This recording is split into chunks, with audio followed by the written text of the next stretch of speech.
What's good, Raider Nation? This is your boy Raiderdamus here, back with another video. Tonight I'm here with a continuation of a series that I used to do called 4 Winners and 4 Losers. There were a lot of great playsmen on both sides of the ball today in the Raiders and Lions game, but who stood out and who should have just sat down? So we're going to start with the winners. The first winner is Josh Jacobs. He was the unquestioned top winner in today's game. The rookie out of Alabama rushed 28 times for 120 yards and 2 touchdowns, which is truly elite production from a running back. John Gruden and Mike Mayock had an absolute home run in drafting this guy, as he's easily the second best rookie taken this year and the top offensive rookie. I think Nick Bosa is probably the top rookie overall, and he's in line for Defensive Player of the Year, not just Rookie of the Year, but I think Jacobs is right behind him. The Lions could not handle Jacobs' blend of size and speed. He picked up extra yardage even when it looked like he was stopped. Jacobs is going to be a premier back for many years to come, and we're going to get to enjoy a lot of games like this one. The number 2 winner today is Derek Carr. There are a lot of Raider fans and pundits out there who still don't buy into Derek Carr and don't think he's the Raiders' quarterback of the future. I happen to disagree with that assessment. After today's game, I would ask them, what more do you need to see from Derek Carr? After that pass that he dropped right into Jalen Richard's hands in between 2 defenders, and after the game-winning pass to Hunter Renfrow in the end zone, what more does Derek Carr need to do to convince you that he's the guy? Today, Carr went 20 for 31 for 289 yards, 2 touchdowns, and no picks. His passer rating was 106.4. That's pretty good.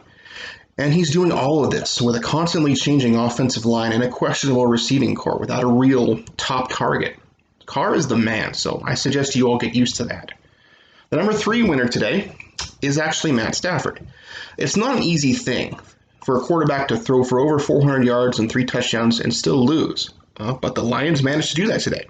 Stafford shouldn't shoulder the blame for all this because he was brilliant. The great Beyond told you all, he told you a few days ago, that the Lions often find a way to lose, even when Stafford has a great game. And that's what happened here today. Stafford had a great game, in fact, magnificent game, and the Lions still lost because that's what they do. Stafford was 26 for 41 for 406 yards, and he did the best that he could, and they lost anyway. The number 4 winner is all the Raiders rookies. For a glimpse of the future of the Raiders, just look at what the 2019 draft class did against Detroit today. All 4 Raiders touchdowns were scored by rookies, with 2 of them from Josh Jacobs and 1 each from Foster Moreau and Hunter Renfrow. On defense, Cleveland Farrell and Trayvon Mullen had pretty good games as well. Give Mike Mayock another draft class or 2 and watch the Raiders rise to the top of the AFC. And now we're going to go on to the losers. Number 1 loser today is the Raiders secondary. We have not seen the Raiders defensive backs get torched this badly since 2 weeks ago in Green Bay. Detroit's top 2 receivers, Kenny Golladay and Marvin Jones, were unstoppable in the first half, and they combined for 258 total yards in the game. That's unreal. Oakland had trouble getting off the field on 3rd down because their corners just got toasted so badly all game long for Matt Stafford and all his targets that he had, and that includes TJ Hawkinson as well. This is par for the course for the Raiders. That's just sort of how things go and just sort of how they play. But they only have a few days to prepare for Phyllis Rivers and the Chargers, and that's going to be quite the challenge as well. The number 2 loser is Oakland guard Richie Incognito. For the most part this year, Incognito has been a pretty solid, and he's been a welcome addition for the Raiders' offensive line. He's played exceptionally well. However, with that steady play, you have to expect some penalties, like the silly one they got today. Richie had a stupid, unnecessary roughness call that negated a pass interference in the end zone that the Detroit Lions committed, and just sort of wiped it off the score sheet. But the Raiders did score in the next play, so it didn't end up mattering. But it could have mattered, and it probably would have mattered in another situation. And there's no excuse for that sort of lack of discipline from a veteran lineman like Richie Incognito. But you take the good with the bad with him, and today there was more good than bad, but that was a really, really stupid penalty, and that's why he's one of the losers today. Loser number 3 was Matt Patricia. Patricia is easily the best coach the Lions have had since Wayne Fontes himself, but that is the lowest of bars declared because the Lions have a history of just terrible, terrible head coaching. Patricia's a bright spot, but today he got straight up out-coached by John Gruden. Matt Stafford was carving up the Raiders' defense, and their Lions still ran the ball 20 times with 5 different rushers. None of them had 10 or more carries. In fact, the most one of them ever even had was 9. So if there was ever a team that ought to run the air raid, it's Detroit.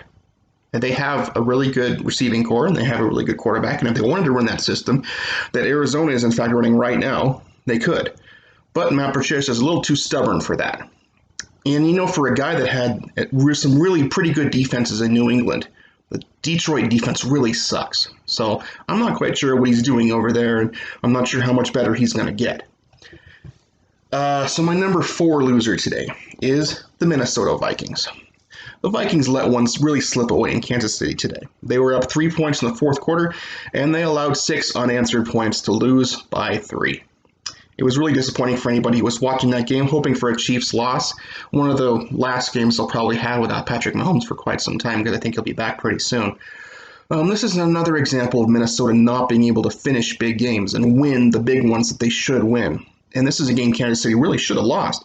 The AFC went 4-0 today, which is great for the division, and they went 3-0 against the NFC North. But this one really should have gone the other way. So that's my 4 winners and 4 losers for today. I'll be back in the next couple of days with the Raiderdamus foretelling, because the Raiders play on Thursday night against the Chargers, so I'll probably have that out on Wednesday morning. If I decide to do another video in the meantime, well, you all will be the first to know. So I hope you enjoyed this. Please like and subscribe and share and tell all your friends and do all the normal things that you would do when you watch a video. So until next time, thank you all very much for watching.